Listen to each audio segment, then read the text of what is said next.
Welcome to Ellis B. Feaster's Radio Aircheck and Classic TV channel. 337 at WNBC, your pal How Weird. And, yes, we have a new boss. General Manager John Hayes. Yes. John Hayes. Now, you say you've met this man? Yeah, well, I was busy. You know, I don't want to have a meeting with the guy. I'm so tired of new general managers, as you can imagine. I've been through millions of them. Mm-hmm. We get it. You see, most people go to work for a guy, and he stays there for years. Yeah, you're more likely to leave than your boss. Yeah. Right. I mean, a boss just kind of says, here, we get a new boss every year. And the guy walked in to say hello to me, and I was like, oh, man, I don't have the energy to deal with this guy. I got to develop a whole new relationship. Yeah. So I just told him I was busy, which I was. I wasn't lying. Were you rude? A little bit. I just kind of said, hey, listen, it's great to have you here. He says, well, do you have a minute to talk? And I was like, oh, man. Here I got to go. I got to kiss this guy's ass for like 5 minutes. Uh-huh. And so I kind of spent about 2 minutes with him. In his office? No, I sat him down in Pig Virus's old office. I didn't even have time to walk back to his office, which I really didn't. Mm-hmm. I'm a pretty busy guy. I don't have time to see. This is my whole point. I don't have time to sit in meetings with general managers because basically there is nothing that this guy could possibly say that I haven't heard of in this business. Because I'm positive he doesn't know anything new. I'm just positive, okay? Just take my word for it. You've looked him over and you've decided. Yeah, I mean, the guy was basically a salesperson at radio stations. He got into a management position, and I am sure that he is not any more knowledgeable about radio than I am. Mm-hmm. I am sure he can't give me any ideas of what to do on the air. I'm sure he can't write a comedy bit. So what is the point of getting to know the guy? All right. Agreed? Agreed. Now, you sat down, 2 minutes, what happened? So I said to my first reaction was to say, look, pal, I'd love to talk to you, but I really got to run. But I said, okay, that's kind of rude. It's the guy's first day. Come on, girl, let's have lunch. Yeah, right. This is the guy's first day. I don't want to bum him out totally. So he doesn't go home to his wife and say, oh, damn. I'm working with a Class A jerk douchebag. Stern wouldn't talk to me. Stern wouldn't even talk to me. Because I had heard that Imus even talked to the guy. Yeah, I heard that too. Yeah. So anyway, I figured, well, okay. And evidently, Imus spent, some time with him. Yeah, I think Imus went to the office the whole deal. Yeah, right. But hey, to each his own. I guess he's got time on his hands. Yeah, I really. Don't know. Well, if you had somebody to limo you around all day, you'd have time on your hands, too. I guess. So, anyway. Plus, I at home, I got a wife and a kid and a whole thing, and, Imus is pretty much a bachelor. He can do whatever he wants. Right. Me, I'm just busy all the time with personal problems, financial problems, people problems, everything. Yeah. So, okay. And nobody to take care of him but you. Yeah, so anyway, I sit down with this guy, and he starts in, oh, hey, this is great to be here. And I'm like, oh, man, this guy, what a douchebag. Oh, it's great to be here, Of course it's great to be here. Yeah, I mean, we know it's great. You wouldn't have taken the job if you didn't think it was great.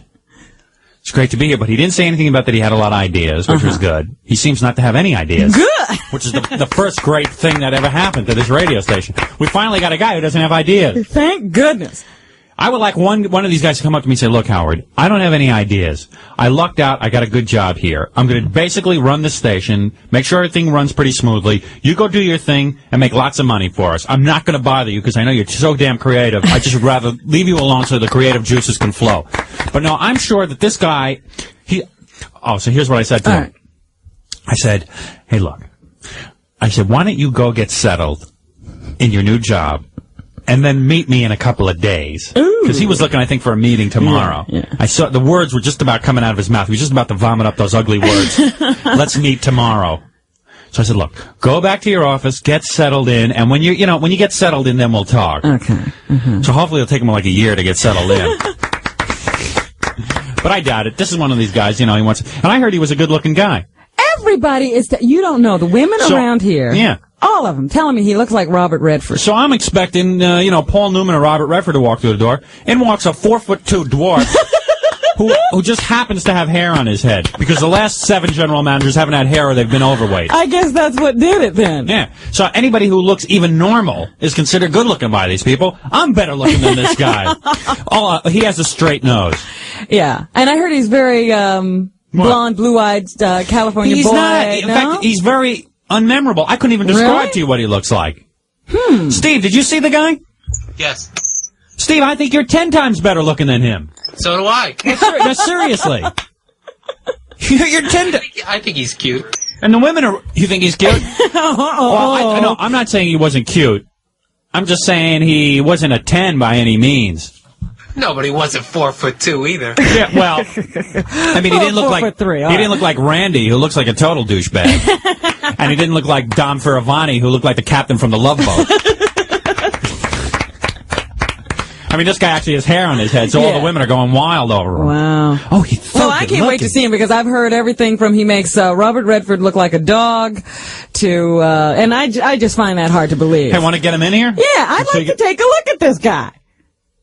But when you look at him, you'll see he's not that good looking. Well, I'll tell you if I'm disappointed or not. Gary, go get that schlub.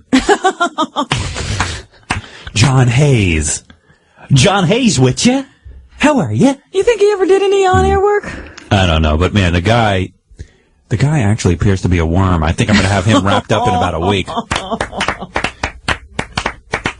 As long as he doesn't bother me, it's fine. Was he like real timid with you, or was he forceful? He was respectful. Yeah. And kind of timid. I think he was a little nervous.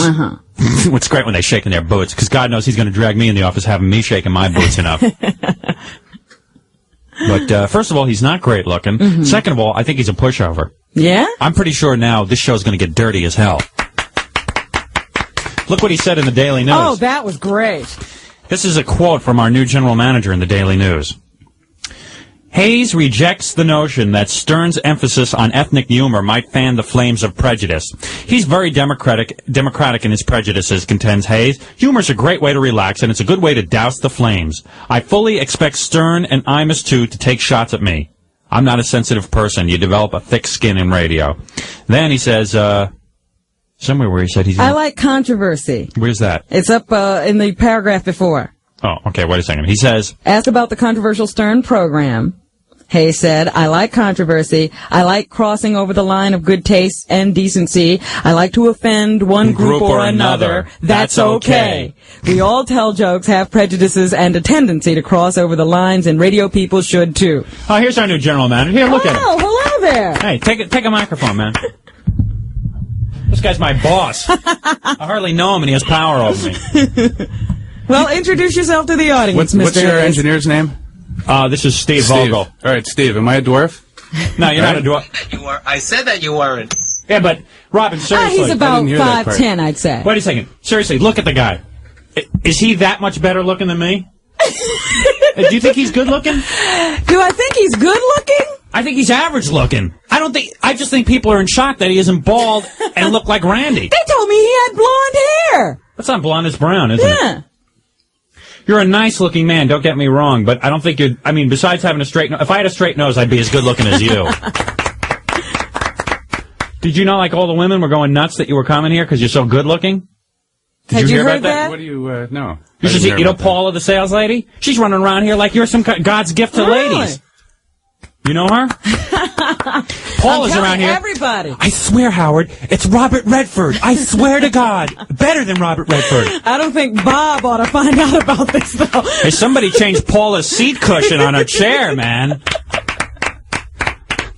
The smell's getting to me. Oh. So tell me, John Hayes, you're the new general manager. You come to us from San Francisco. You're married, I understand. Right. 4 kids? 4 kids. You got it? Yeah. Okay. Do you have I get all the scoop. Do you have any ideas as to what you'd like to do with the station? Howard, I really don't. You know? Excellent. You're the first guy who walked in here. Randy, when he got here. Full of ideas. Well, in Schenectady, we did live remotes. And let me tell you something. We were blanketing the community and blanketing the area. And let me tell you something. Every disc jockey was out on the streets, and we appeared to be the people's station. Oh, super, Randy. I'm going to go get in a remote van and walk around Syracuse. Randy's a jackass. And I can't believe he became the president of the radio division. No. What? Howard, what are you saying? Well, no. It's my boss. Oh, yeah, well, you didn't say it, I said it. For God's sakes, please. But Randy came in here with all these wacky ideas how he was going to make the station great. And none of them panned out. Never one. We went to the circus once. Yeah. I have a great idea. Randy, this is Randy. You did a remote at the circus? Yeah. I have a great idea. We're going to was send Randy's you. idea? Yeah. Yeah. We're going to send you guys to the circus, and it's going to be great. I have no ideas, Howard. Excellent. And then, the best topper. thing, yeah. The topper was, this is about 2 months after Randy was here because he wanted to prove to everyone that he was like a real super guy. He goes, I have a great idea. We're going to send you and the whole station over to the North Shore Animal League over in Port Washington, and you're going to do the show from North Shore Animal League with a bunch of dogs yelping in the background. That was good. And people with their faces The pressed up station against is, the window. in all fairness, the station is #1 in Dalmatians now. Yeah. Hey, look, don't try to be funny. That's another thing. I'm not a funny guy either, Howard. Well, listen, I don't have a lot of time to meet with you. I hope you know that, coming into this thing. I mean, I'll meet with you when you want to meet with me, but at least have a point when you want to meet with me. I mean, let's set the record straight here. Howard, Can I call you John? I'll tell you, yeah, please. Yeah, we have a room named after you here. Couple of them. It's terrible. But, seriously, I love you, man. I think you're a great guy. I wish you a lot of luck on this job. But look, if you don't like what I'm doing, fire me. If you like what I'm doing, just leave me the hell alone. Am I telling him, Howard, You're hey, telling him. you're a creative guy. Yeah. Just keep doing your thing and make a lot of money for us. I think you're super. Woo, this guy is a good idea. This guy's here. God's gift to general. Hey, give him a raise.